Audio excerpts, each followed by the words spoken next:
അപ്പോൾ ഇന്നിവിടെ ഉണ്ടാക്കാൻ പോകുന്നത് കബ്സയാണ്. നമുക്ക് എങ്ങനെ ഉണ്ടാക്കുക നോക്കാം. ഇത് വലിയ പീസാക്കി കട്ട് ചെയ്ത ചിക്കനാണ്. ചിക്കൻ നന്നായി കഴുകി വൃത്തിയാക്കിയിട്ടുണ്ട്. ഇനി ഇതൊന്ന് വരിഞ്ഞു കൊടുക്കുക.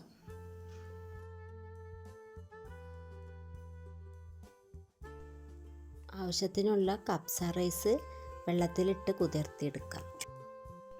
ഇത് ഇഞ്ചി പേസ്റ്റാണ്. ഇത് വെളുത്തുള്ളി പേസ്റ്റാണ്. ഇതിലേക്ക് ആവശ്യമായ തക്കാളി അരിഞ്ഞെടുക്കുക. ഇനി മിക്സിയിലേക്ക് തക്കാളി ഇട്ട് അടിച്ചെടുക്കാം.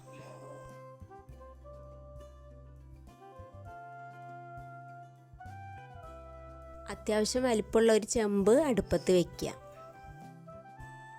ഇനി ഇതിലേക്ക് ഓയിൽ ഒഴിച്ചു കൊടുക്കുക.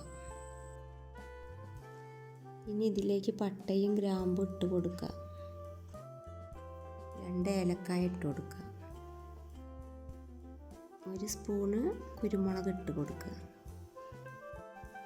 കുറച്ച് പെരിഞ്ചീരകം ഇട്ട് കൊടുക്കുക. 2 സവാള അരിഞ്ഞു വെച്ചിട്ടുണ്ട്. ഇനി ഈ സവാള നമുക്ക് ഇതിലേക്ക് ആഡ് ചെയ്യാം. ഇനി ഇതിലേക്ക് അരച്ച് വെച്ച വെളുത്തുള്ളി പേസ്റ്റ് ആഡ് ചെയ്യാം. ഇനി ഇഞ്ചി പേസ്റ്റ് ഇടുക. ഇനി ഇതിലേക്ക് മുളക് പൊടി, കുരുമുളക് പൊടി, മല്ലിപ്പൊടി, മഞ്ഞൾപ്പൊടിയും ഇട്ട് കൊടുക്കുക. ഇതൊന്ന് വാടി വന്നതിൻ്റെ ശേഷം ഇനി നമുക്ക് അരച്ച് വെച്ച തക്കാളി പേസ്റ്റ് ആഡ് ചെയ്യാം.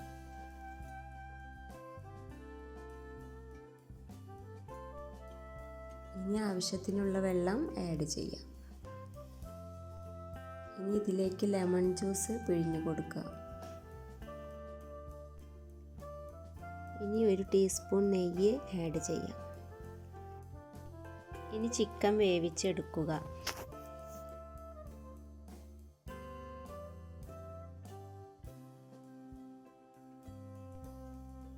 ഇനി ഇതിലേക്ക് ഉപ്പിട്ട് കൊടുക്കുക. ഇതിലേക്ക് ഇനി നമുക്ക് കുറച്ച് വെള്ളം ഒഴിക്കുക. അപ്പോൾ ഗായ്സ്, നമ്മളെ ചിക്കൻ വെന്തിട്ടുണ്ട്.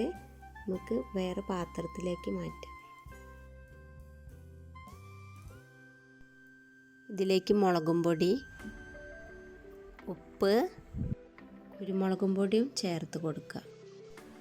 ഇനി കുറച്ച് വെള്ളം ഒഴിച്ച് ഇത് നന്നായി മിക്സ് ചെയ്യുക.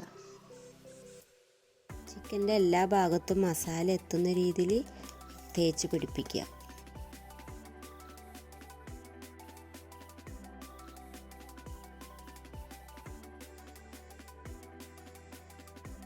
ഇനി ചിക്കൻ ഒന്ന് ഫ്രൈ ചെയ്തെടുക്കാം.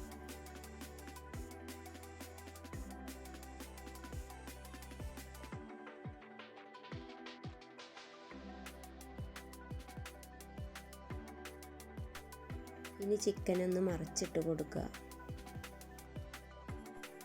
ഇതിലേക്ക് ക്യാരറ്റ് ഇട്ട് കൊടുക്കുക. ഇനി ചിക്കൻ വേവിച്ച വെള്ളത്തിൽ റൈസ് ഇട്ട് കൊടുക്കുക. ആവശ്യത്തിന് ഇനി ഉപ്പിട്ട് കൊടുക്കുക. ഇനി ഗായ്സ് അരി വേവട്ടെ. അപ്പോൾ അരി വെന്ത് വന്നിട്ടുണ്ട്. ഇനി വറുത്ത് വെച്ച ചിക്കൻ ഇതിൻ്റെ മേലേക്ക് വെച്ച് കൊടുക്കുക.